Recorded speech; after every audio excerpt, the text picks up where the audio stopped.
That's not supposed to happen.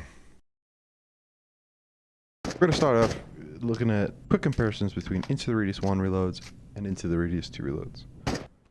Unfortunately, there are a lot of reloads that are just not possible or just very awkward in Into the Radius 2. Hopefully it'll get changed.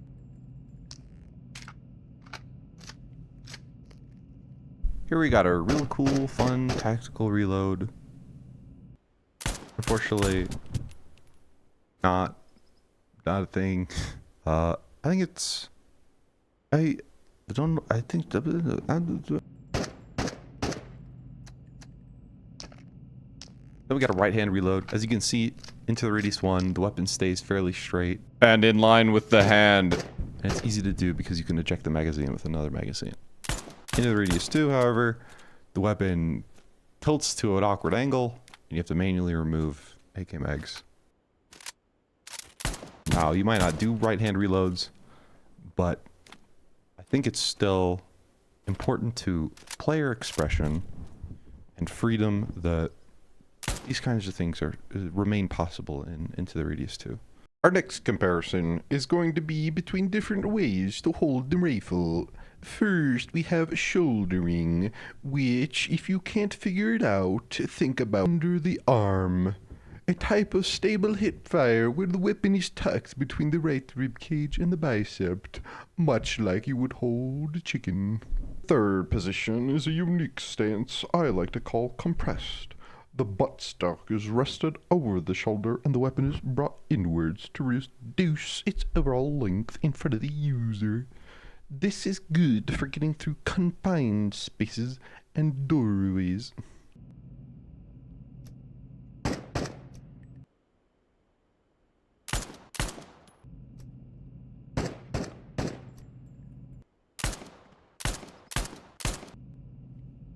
We see major differences when it comes to the compressed stance in wherewhich. As you can see in Into the Radius 2, it doesn't work.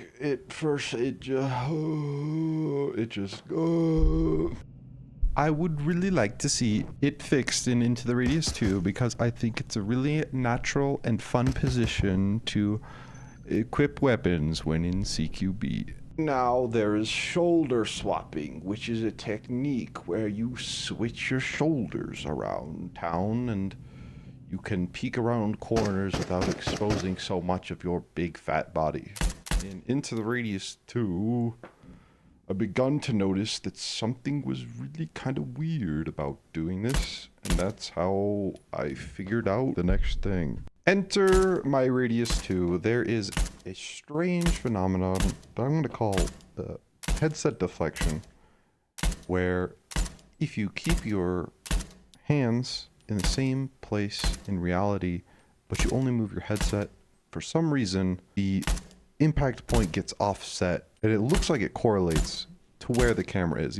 Move the camera to the left, bullets hit to the right, move the camera to the right, bullets start hitting to the left, go up, go down. It's very unintuitive and weird, very awkward, and I don't believe it should be in the game. It makes you feel like you're fighting against your rifle just to do basic things, especially like going into the compressed position.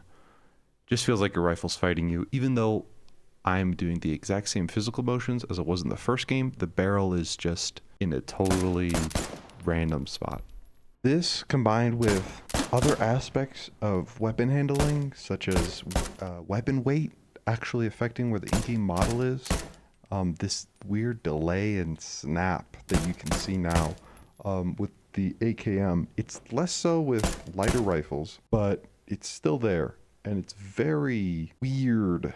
I don't like it. So I think the fact that your headset can offset where your bullets are, even though it should have no effect, it seems to move the actual rifle, not just where the bullets land. I think this helps explain a lot of the awkwardness that people are commentating on in terms of the weapon handling in this game. The weapon weight adding delay and springiness to where you're actually aiming in real life, along with a strange mechanic where your headset is deflecting where your weapon is pointing in game. These things take away from the physical experience of the game. I just wanted to quantify it and put it in a comparison video and sort of highlight What's up? Nintendo. I beg the developers, I will give you my only son if you please make it so that we can toggle on weapon lights or accessories on the offhand while still gripping the weapon. This felt really epic and cool in Into the Radius 1, and I hope it returns. Thank you, I love you. Also, pistol reloads are a little bit weird. If you don't move the magazine away from the hitbox where it needs to enter, and then you slowly move it away, it will get sucked back in.